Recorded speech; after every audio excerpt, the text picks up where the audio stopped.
Bonjour, aujourd'hui je vais vous parler d'une série tellement réussie que j'en ai perdu mes poils.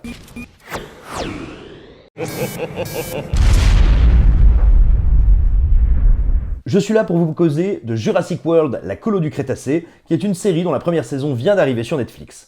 Alors, c'est un dérivé, c'est un spin-off de la franchise Jurassic World, qui elle-même nous provient de la grande saga Jurassic Park. Pour mémoire, vous le savez bien, Jurassic Park c'est évidemment une trilogie dont les deux premiers volets ont été réalisés par Steven Spielberg, le troisième par Joe Johnston, qui est adoré, adulée, et à juste titre, parce qu'elle a été non seulement une révolution technologique, une révolution industrielle au sein du cinéma hollywoodien, en montrant, en prouvant qu'on pouvait utiliser l'animation numérique, enfin la création d'images de synthèse, de CGI de manière industrielle, massive, mais aussi que les dinosaures pouvaient rassembler des quantités de spectateurs démentiels, sachant que jusqu'alors, bien sûr on avait vu des dinosaures au cinéma, mais ça provenait plutôt de l'ordre de la série B. Là, c'est un blockbuster avec des dinosaures qui est devenu un phénomène générationnel, un phénomène hollywoodien, et qui a donc engendré des suites, qui a profondément marqué l'inconscient collectif, qui nous est revenu avec Jurassic World, réalisé par Colin Trevorrow, film, parce que nous sommes des êtres humains et charitables, sur lequel nous ne reviendrons pas, parce que c'est un énorme étron fumant.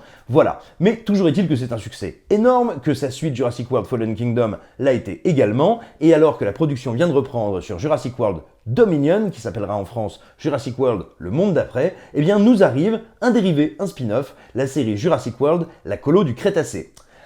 Alors, si vous avez vu les bandes annonces, ou si vous avez déjà commencé à la regarder, peut-être que visuellement elle vous a semblé familière, parce qu'en effet, elle reprend, on va dire, le type de traitement visuel qu'a donné Netflix à des œuvres telles que Ghost in the Shell, ou plus récemment Saint Seiya, Les Chevaliers du Zodiaque, c'est-à-dire une relecture en animation 3D, assez pauvre visuellement et pas très intéressante techniquement. Et bah là, c'est également le cas, c'est-à-dire que quand on regarde la série, la première chose qu'on attend, c'est évidemment les dinosaures, les grosses bébêtes. Alors là, force est de constater que c'est quand même vraiment pas terrible. C'est pas beau, c'est pas très détaillé, les textures sont pas intéressantes. Les modèles 3D, les modèles physiques sont, me semble-t-il, assez pauvres. L'animation, si elle est fluide, elle est pas non plus, elle est, je trouve, plutôt rigide et assez limitée dès qu'on est sur les dinosaures, ce qui est vraiment regrettable. Pour tout vous dire, ils sont franchement pas très impressionnants. Moi, je pense que la borne d'arcade de Lost World, Le Monde Perdu, qui doit bien avoir 20 ans dans la gueule maintenant, était beaucoup plus impressionnante. C'est vous dire la pauvreté technique de l'ensemble. Concernant les personnages, ils sont pas passionnants, on va être très honnête. Tous les seconds couteaux sont des espèces de clichés, de stéréotypes des personnages pour les enfants, quoi. Il y a le nerd un peu flippé, la jeune instagrammeuse un peu relou, le grand relou qui est pas gentil, qui est arrogant, et puis notre héros qui est un peu plus passe-partout, qui a 2-3 complexes, qui est un peu timide, un peu ça, mais quand même aventureux et courageux.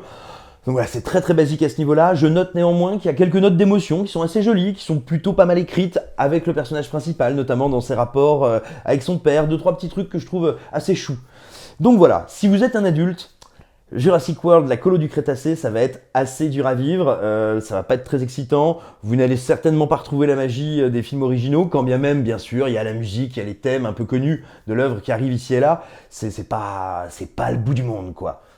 En revanche, je dois bien l'admettre, si vous êtes un enfant, ou si vous avez des petits-enfants, parce que vraiment la série s'adresse aux tout petits, c'est pas forcément un mauvais choix. Les épisodes sont assez courts, donc les gamins n'auront pas de mal à suivre. C'est très bien rythmé, ça faut le reconnaître. Ça y va à 100 à l'heure, ça s'arrête jamais.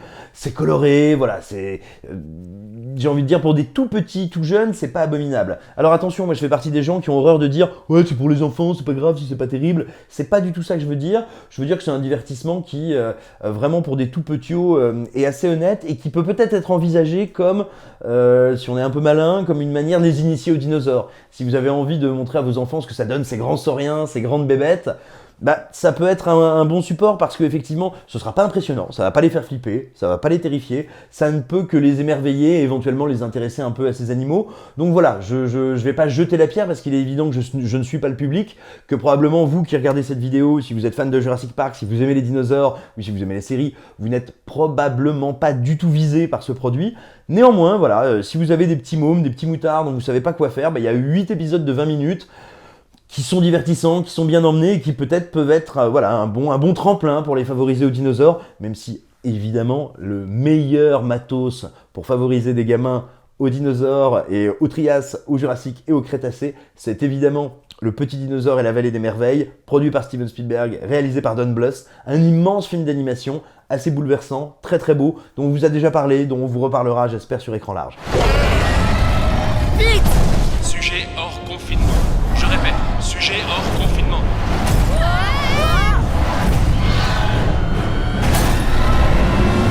Voilà, c'était notre avis vraiment brûlant, à chaud, en quelques instants, sur Jurassic World, la colo du Crétacé. On espère que ça vous aura intéressé, que ça vous aura passionné. Et si jamais vous avez détesté, n'hésitez pas à nous le dire en commentaire. En tout cas, abonnez-vous, tapez sur la cloche, mettez-nous des likes, des pouces, tout ce que vous voulez. Insultez ma maman, moi je suis déjà en train de m'occuper de la vôtre. J'arrive, Chantal.